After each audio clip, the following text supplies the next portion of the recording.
Welcome to the Human Meme Podcast. I'm David Bowles. At 2 a.m, somewhere in this country, a college student is hitting submit on an essay she wrote herself. Every word is hers. By breakfast, a piece of software will hand her professor a percentage saying, "A machine wrote it. No hearing, no cross-examination, no appeal, just the number. And the number is confident, and confidence is the whole product." I have spent the past year writing a book about that number. It is called Swimming the Author. It is out now in paperback and on Kindle, and the title comes from the oldest confidence machine on record. In the 17th century, when a woman in England was accused of witchcraft, one way to test her was water. They bound her, thumbs to toe, and lowered her into a pond.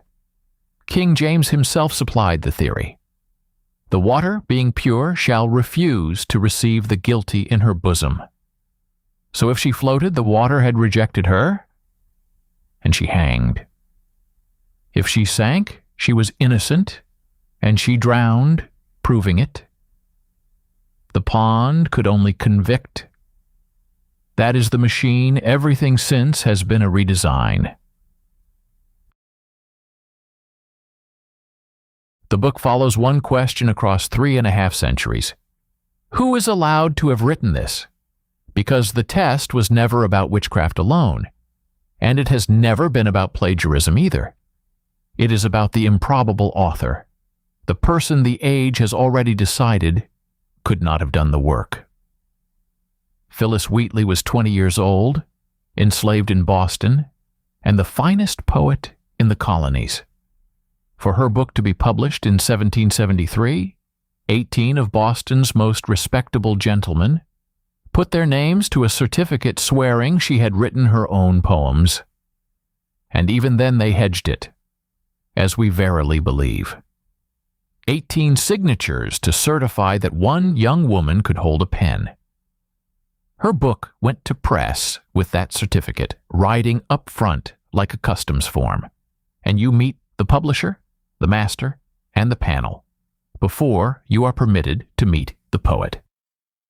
70 years on, 3 sisters in a Yorkshire parsonage mailed their manuscripts to London as Currer, Ellis, and Acton Bell, because they knew what the scales did to a woman's pages. When a publisher's double-dealing forced the question, 2 of them traveled to London and stood at the counter of Smith, Elder and Company to prove the Bells existed. Think about that errand. Charlotte Brontë had to perform her own existence in person, like a document presented for inspection. And Mary Shelley.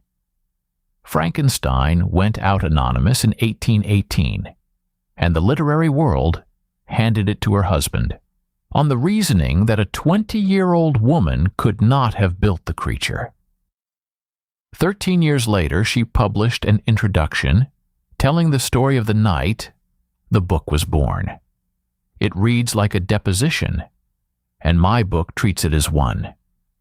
She is the patron saint of this whole history, the author made to testify that she is the author.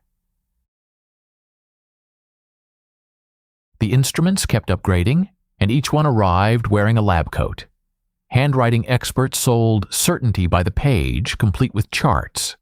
The polygraph strapped the question to your pulse and your breathing, and it was such settled science that a federal court threw it out in 1923, and the courts have been holding their noses ever since.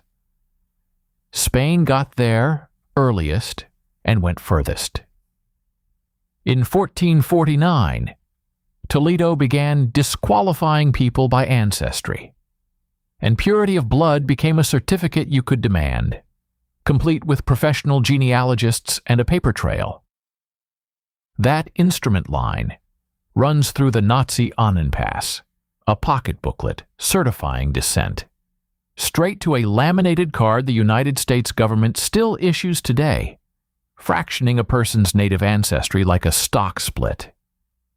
Certifying what a body is so you can rule on what its hands could have made.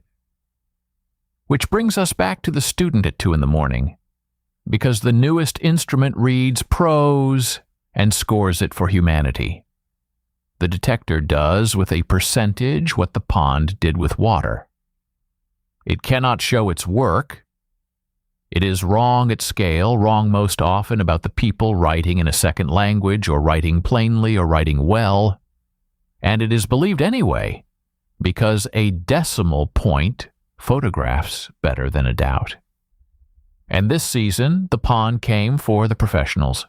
My book reports it from the inside. A major publisher pulled a finished horror novel from every market it controlled. Days after its judges called the prose sublime, a literary prize was withdrawn. A romance novel shipped with the words, quote, thought for 13 seconds, unquote, printed in the middle of a page, the machine's fingerprint left in the ink. Substack switched on a scanner that lets any reader run any writer's post through the verdict engine. The purge is quiet, it is polite, and it is running on the same logic the pond ran on. The instrument is trusted, and the writer is the suspect. Now my own receipts, because a book that demands receipts from every instrument in history had better produce its own. I keep dated drafts of everything I write, including this book, from first outline to final page. And I am a claimant in the certified class of Bart's versus Anthropic, the author's copyright case over the pirated libraries used to train the text machines. That is stated on page 1, in a section called a note on receipts. So no reviewer gets to discover my stake. I put it on the table myself. Claims sized to the evidence. Disputes printed in the open.